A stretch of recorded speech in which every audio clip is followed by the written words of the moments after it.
Birthing, a Dvar Torah for Parashat Bamidbar. Sometimes some things just won't let go. Sorry, I didn't mean to sound so morbid. What I meant was that sometimes we encounter a topic that grips our attention so vehemently that no matter what, we have no choice but to write about it. Fortunately, I think I've developed enough self-awareness to recognize the warning signals that surrendering is inevitable at a relatively early stage.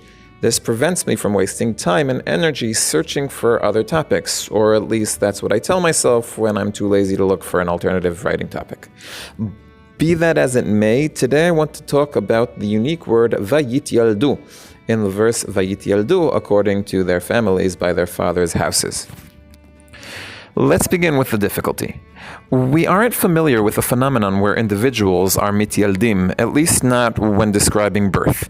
Rashi's super-commentator Rabbi Shabtai Bass explained it well in his commentary Siftei Chachamim.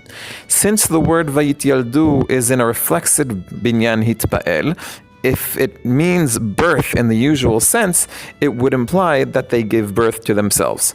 The phenomenon of people giving birth to themselves doesn't exist, at least not in biblical circles.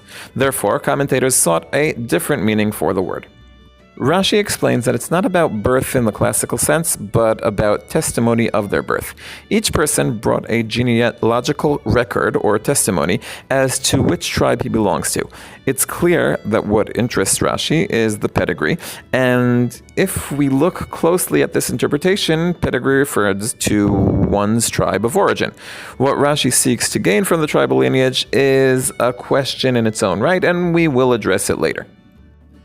Ibn Ezra agrees with Rashi that one cannot be Mityaled in the simple sense of the word. He argues, however, that it refers to a different part of the ancient birth certificate that God instructed Moshe to verify. While Rashi mainly wishes to infer the father's name and family name, Ibn Ezra seeks the date of birth. It's worth noting that Ibn Ezra does not dispute the need to ascertain the father's and tribe's name. He argues that this requirement is not learned from our verse, but from somewhere else. Ramban believes that the main thing that Rashi was concerned with was the testimonial deed those being counted had to bring. Ramban disagrees with this understanding of Rashi and argues that explaining the verses this way is unnecessary. In his view, each person brought Moshe half a shekel and gave Moshe, Aharon, and the leaders his name, his father's name, his family name, and the name of his tribe. Rambam proves this by showing that other instances where the children of Israel were counted lack both Vayityaldu and leaders. According to his understanding, the purpose of the declaration is to determine who is an Israelite and who is of the mixed multitude, the Erev Rav, and the presence of the leaders, at least as I understand it, is technical, a means by which to validate their claims. If I am correct, this can shed a new light on Rashi's second command on the blasphemer, the Megadef in Sefer Vayikra, but I digress. From here on, most commentators will repeat the words of the commentators who preceded them and sometimes illuminate their words from a slightly different angle. For example, Chizkuni notes in his first interpretation of Vayityaldu, and their lineage was validated, thus not deciding between Rashi and Ramban regarding the method of validation, book or testimony, and the purpose of validation, removing the mixed multitude or any other reason.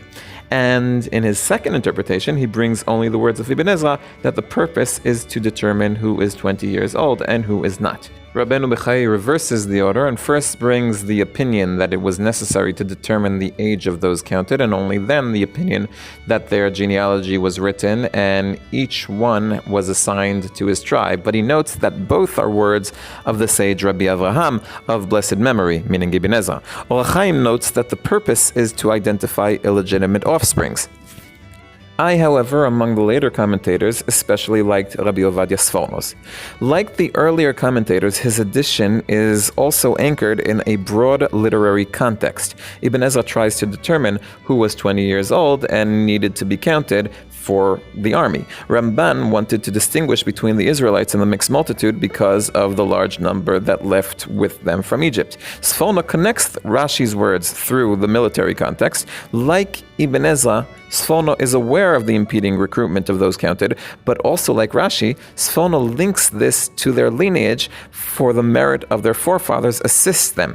Not everyone can be sent to the army, only those with the proper lineage. Finally, I want to offer my own take on the original question.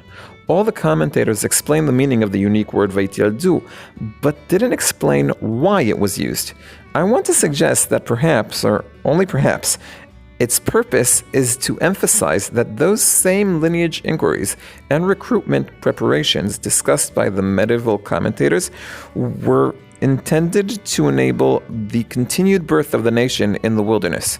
Only when the connection between the founding generation and the children's generation was strengthened was a nation born.